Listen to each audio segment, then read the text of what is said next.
It came to light for y'all that this dude wanted me dead way before I came to YouTube. I'm not the type of dude that you can come up on like Bro, this. listen, we out here to get content. You're not gonna tell me what to do. You can't come up on me. Bro, listen. If you come up on me, I'm gonna knock you the fuck out. That's what I say. That's what I say. Some supporters of Diddy are criticizing Gone Deal for speaking out against him, while Katt Williams is standing up for Gene. In the past, Diddy has allegedly gone after both Gene and Katt, and now it seems Gene may be the current target. What did you do to him first inside the courtroom? What did you do to Mr. Gene Deal inside the courtroom right before my eyes? And why did I have to get in your face like this and tell you to step back from him? Why did I have to stand in front of Mr. Deal behind me and tell you to back up off of him? Because it was two men handling business. And then what happened? But what happened? That's for me to know. But what did you do? So why are you not telling the truth? My name is Candor. I'm transparent. I'm true. C-A-N-D-O-R. I can't. But you didn't have the same energy with him when he came outside either. When he came outside, he left. Man, get out of here. He left. He left. He didn't tell him that.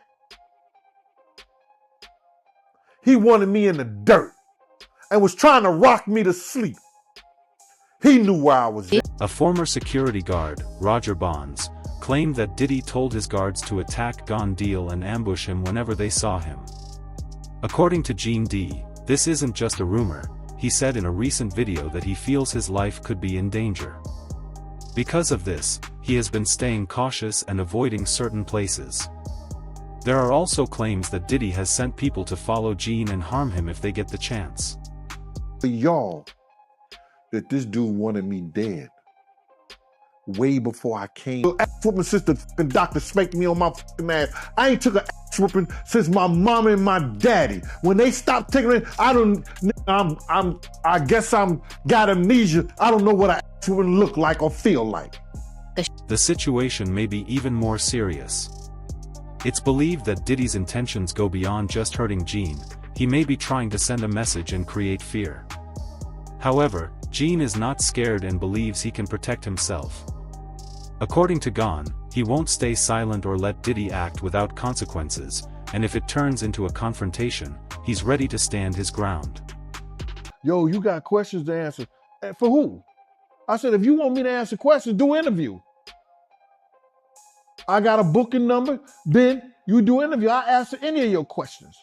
I ain't got no problem of answering anything that you want to know. All you got to do is pay my fee and I'll be there. He said, well, you ain't going to tell me how to get the contact. And as soon as he said that, and he came like he was coming close to me, I took it back to 92. Wu-Tang. Protect your neck. And that's all I'm going to say. I took it back to that. I took it back to 1992 Wu-Tang. Protect your neck. And he know what I'm talking about. Then when I did that, then next thing you know, a girl came, the guards started coming and stuff like that. And he told the guards, yo, watch the camera. He hit me. That's what he said to the guard. So one guard was like this. One guard got in front of me and I moved. He said, yo, Gene. He said, yo, Gene, because he know me. He said, yo, Gene, you could just knock me down, bro. Just take a couple of days and get up out of here. And so I was leaving. So he ran and got his camera, and then somebody called my name. He called my name like that. I turned around and I just said to him, I said, yo, bro, I'm not that dude that you could just run up on.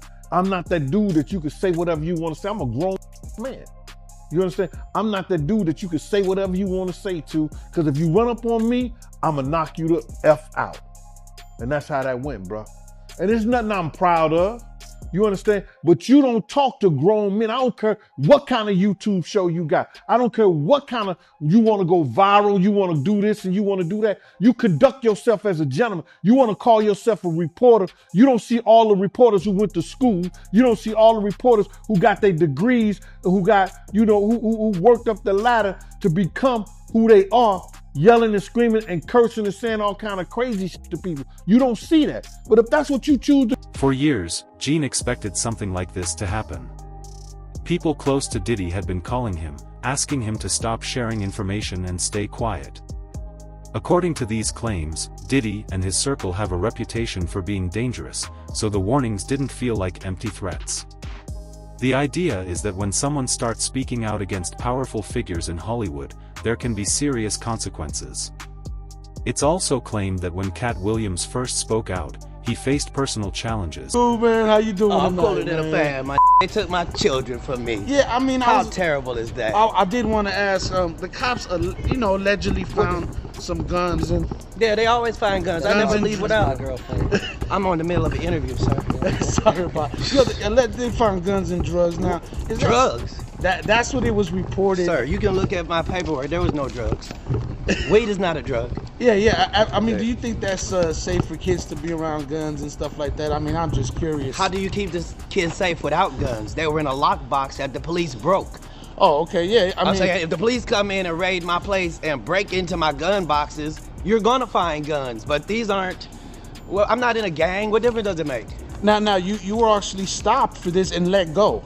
Because you have a license for it, No, right? This is their 9th time coming to my house. The problem was this time they came to my office and took my kids from an office. Not from my house, from an office. So now when I can't have my kids at my office, that's an issue. I must be the most. Since the 2000s, Katt has reportedly felt his life was at risk, even going so far as to sleep wearing a Kevlar vest for protection. Roger Bonds also claims that since around 2008, Diddy has been sending people after Gone. Long before any official investigations began, Gene was already speaking out about Diddy, including how he treated women and used people around him. Because of this, Gene and Diddy eventually stopped working together. Gene came to see Diddy as dangerous, and since then, he has continued to reveal what he believes are Diddy's secrets. Katt was still wearing Kevlar to bed. To bed. I would get in bed with him at night and he would have Kevlar on. Wow. In bed. He was even seen outside the courthouse. Diddy's fans also went after another content creator, Tissa Tales, who had been covering him. She received warnings from these supporters, saying that Diddy would come after her and make her answer for what she was saying. Despite all this happening in public, the police were present but did not take action to stop the situation. He was like, yo, if y'all see Gene, I'm telling y'all, man, somebody better punch him in the face. Somebody better do something to him, man. He out here doing this, that, and we'd be like, all right. Okay, so when was this? Because was Gene doing interviews at this point? Yeah, we talking like 2008, 2009. Gene was spreading the word. You know, Gene was always bad-mouthing Gene. Wait, hold on. Vlad TV started in 2008, 2009. YouTube was really early. No, he wasn't doing YouTube and stuff. He was going around talking a lot of shit. And we all from Harlem. So he was just talking a lot of shit. And it's a small, Harlem is small. So what was Gene Deal saying during that time? What did you hear? He basically was talking about Puff and woman that was going on with him and Kim. Puff being gay, you know, with him and Usher, shit like that. He was talking the same shit that he's talking now on a major scale, but he was spreading it around Harlem. Okay. So it was basically a thing where, yo, if y'all see that, man, I'm telling y'all better hear, he got hands put on him. The speaker is criticizing a system where powerful people seem to get away with harmful behavior. They're saying it feels like some believe it's acceptable to do whatever they want, no matter how wrong, if they have enough money, influence, and loyal fans to protect them. In their view, this kind of power can make others ignore the truth, which is why the outcome of the jury felt so surprising to them. A hit dog will holler. A hit dog will holler. So listen, let me just tell you something, right? Because this is an interesting point that Lovely T actually point out. All the people with money, power, influences, Diddy's equal. They refuse to come and support this man because they know something was wrong. But there are a million broke, dusty, desperate, bitch-ass men out here trying to bully women. It was a travesty. It was an all-out circus. Everybody, including myself, are running to safety.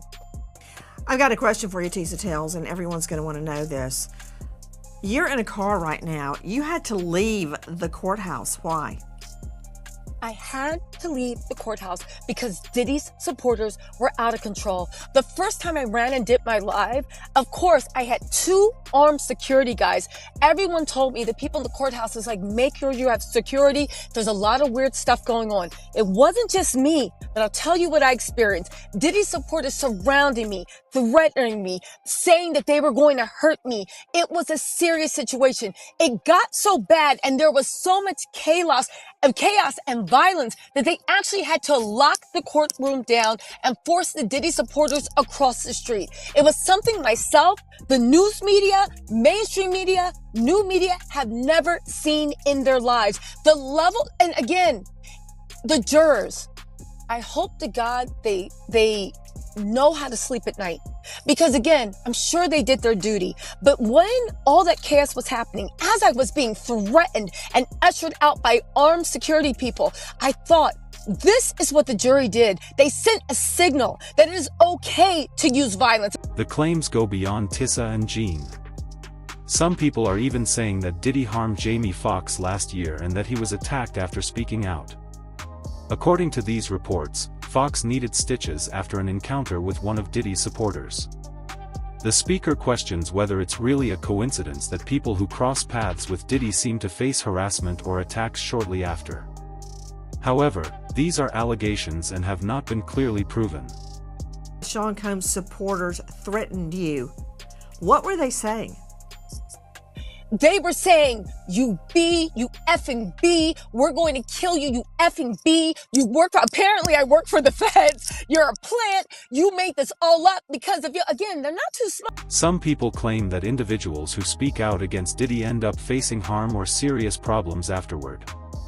They also mention Keith D, who is said to have accused Diddy of being involved in Tupac Shakur's murder and claimed he was offered money to carry it out. However, these are allegations and rumors that have not been proven in court, and Diddy has not been legally confirmed as responsible in connection with Tupac's death. Davis, he's charged in the murder of Tupac Shakur. Davis was in court again this morning after a fight with another inmate. Fox 5's Mike Allen walks us through what happened. Dwayne Davis is answering for a jailhouse brawl. Here's what court records show, along with images from surveillance video released by Las Vegas Justice Court. On December 23rd, Davis was being escorted back into his cell when another inmate, Rockland Hamilton, who's also facing a charge, is standing to the right by a sink in this room. Hamilton walked over to Davis and squared up, looking ready to fight. They started throwing punches and grappling, and the officer escorting Davis called for backup, gave verbal commands too for the inmates to stop fighting. Big Homie Cece, a former security guard, claims that after he started criticizing Diddy, he was poisoned 3 times.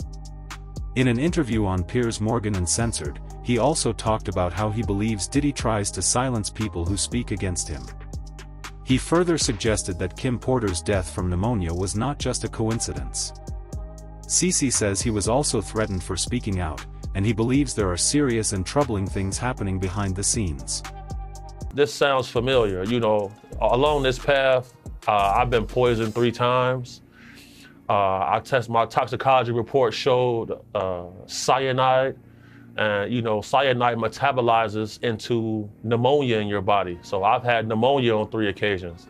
You know, and these problems didn't start for me until I started to speak out about people like this. You know, it's been a hard time to line up this interview because the last time I was scheduled to be in this interview, randomly, our car gets hit from the side by a blacked out vehicle. No license plate. That's happened 3 times this month so far. Really? Somebody didn't want me to do this interview. Yeah, somebody didn't want me to do this interview. You know, I'm somebody where I've had FBI come to my house before and tell me they found a threat against my life. So, you know, I'm well versed in this world. But, you know, I got round the clock security. One of them was sitting right here with me right now.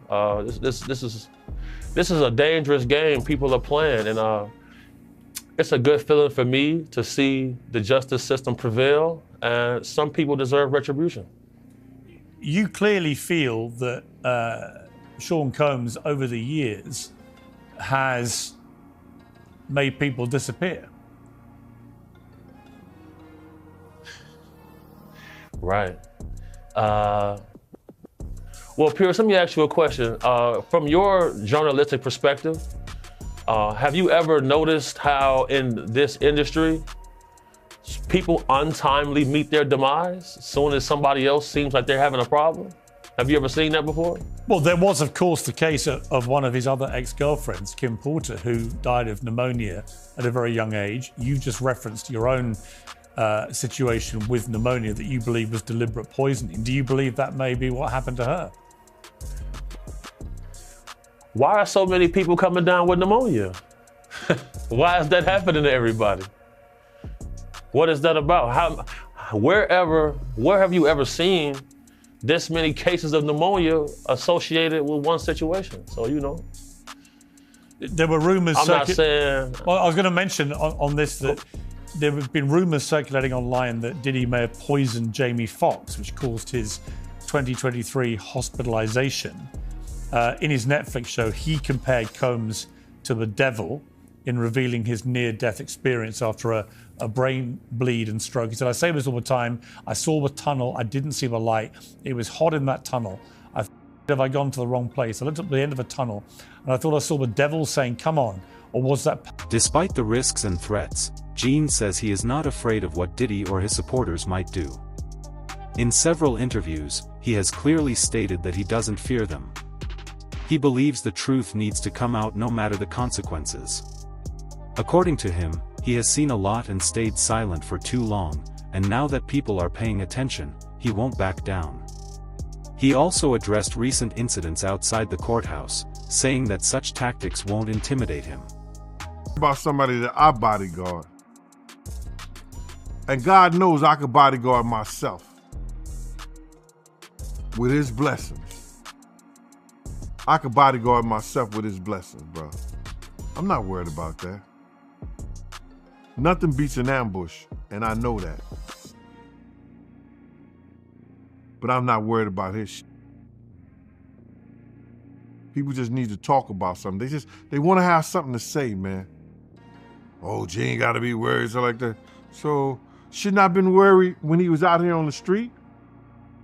When he was out here on the street, I should have been worried. People were allegedly calling Gene Deal to warn him that Diddy had ordered attacks on those who were exposing him. Trying to get her to stop the lawsuit against Diddy. She ain't the only one he was trying to get in contact with. You understand? He sent somebody through somebody else to try to get in contact with me, telling me enough is enough. Oh, okay.